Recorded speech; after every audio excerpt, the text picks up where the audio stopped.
पहली खबर जो है वो पाकिस्तान से है। पाकिस्तानी सरकार और सेना के अत्याचारों से तंग आ चुके बलूचिस्तान में जाफर एक्सप्रेस नाम की ट्रेन को हाईजैक किया गया है। इसे बलूचिस्तान लिबरेशन आर्मी के लड़ाकों ने अंजाम दिया। इस खूनी हाईजैक में बीएलए के लड़ाकों ने 20 पाकिस्तानी फौजियों को मार गिराया है। ट्रेन हाईजैक करने वाले बलूचिस्तान लिबरेशन आर्मी के 16 लड़ाके भी मारे गए हैं। वहीं खबर है 200 से ज्यादा लोगों को ट्रेन में बंधक बनाया गया था, जिसमें करीब 104 को रेस्क्यू कर लिया गया है। बलूचिस्तान लिबरेशन आर्मी ने पाकिस्तान सरकार को 48 घंटे का अल्टीमेटम देते हुए कहा कि बीएलए के लड़ाके रिहा किए जाएं और अगर उनकी शर्त पूरी नहीं हुई तो अंजाम बुरे होंगे। साथ ही कहा कि अगर किसी तरह का एक्शन लिया गया तो सभी बंधकों को मार दिया जाएगा। यूक्रेन ने अमेरिका के 30 दिन के युद्ध विराम के प्रस्ताव को स्वीकार कर लिया है। इस युद्ध विराम समझौते को दोनों पक्षों की आपसी सहमति के आधार पर बाद में आगे भी बढ़ाया जा सकता है। रियाद में यूक्रेन और अमेरिकी अधिकारियों की मुलाकात के दौरान प्रस्ताव पर सहमति बनी।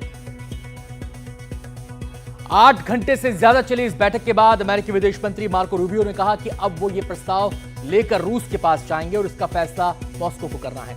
इसके साथ ही अमेरिका यूक्रेन की मदद के साथ खुफिया सूचना साझा करना फिर से शुरू कर देगा, जो ट्रंप जेलेंस्की विवाद के बाद बंद हो गया था। स्टारलिंक जल्द ही भारत में दस्तक देगा। एलॉन मस्क की कंपनी स्पेसएक्स ने भारतीय टेलीकॉम कंपनी एयरटेल के साथ पार्टनरशिप की है। इसके तहत स्टारलिंक सैटेलाइट इंटरनेट को भारत में लॉन्च किया जाएगा। हालांकि अभी स्पेसएक्स को भारतीय अथॉरिटी से लाइसेंस मिलना बाकी है। मॉरिशस दौरे पर गए प्रधानमंत्री नरेंद्र मोदी को वहां का सर्वोच्च सम्मान दिया गया। उन्हें यह सम्मान भारत मॉरिशस को मजबूत करने में उनके योगदान के लिए दिया गया है। पीएम मोदी इस सम्मान को प्राप्त करने वाले पहले भारतीय हैं, जबकि ये उनका 21वां अंतर्राष्ट्रीय सम्मान है। आज प्रधानमंत्री मोदी मॉरिशस के राष्ट्रीय दिवस समारोह में मुख्य अतिथि के तौर पर शामिल हो रहे हैं। कल उन्होंने भारतीय समुदाय को संबोधित करते हुए कहा कि भारत और मॉरिशस के संबंधों में मधुरता बढ़ी है। साथ ही उन्होंने सर्वोच्च नागरिक सम्मान दिए जाने पर कहा कि भारत और मॉरिशस के ऐतिहासिक संबंधों का सम्मान है।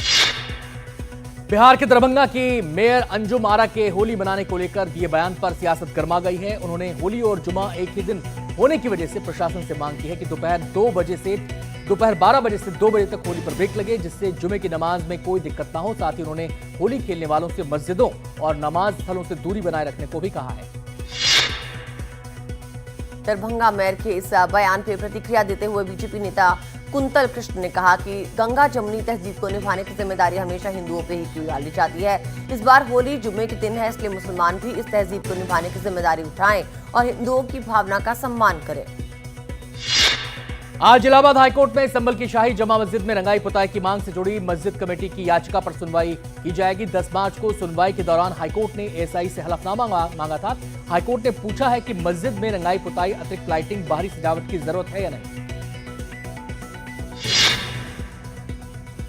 म्यांमार में ऑनलाइन धोखाधड़ी सेंटर में नौकरी के नाम पर जाकर फंसे भारतीयों को वापस देश लाया गया।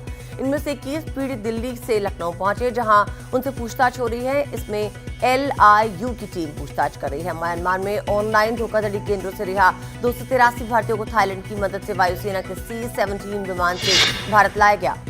लखनऊ के गोमती नगर स्थित एक होटल से एक महिला का शव बरामद हुआ है। इस होटल में उज्बेकिस्तान की यह महिला 2 मार्च से रुकी हुई थी। होटल रिकॉर्ड्स के मुताबिक 5 मार्च तक महिला के साथ दिल्ली का सतनाम सिंह था। अब पुलिस सतनाम सिंह की तलाश कर रही है और हत्या आत्महत्या दोनों एंगल से जांच में जुटी है।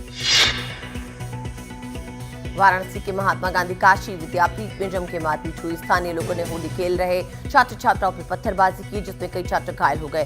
पुलिस के मौके पर पहुंचने पर कई लोगों को हिरासत में लिया गया।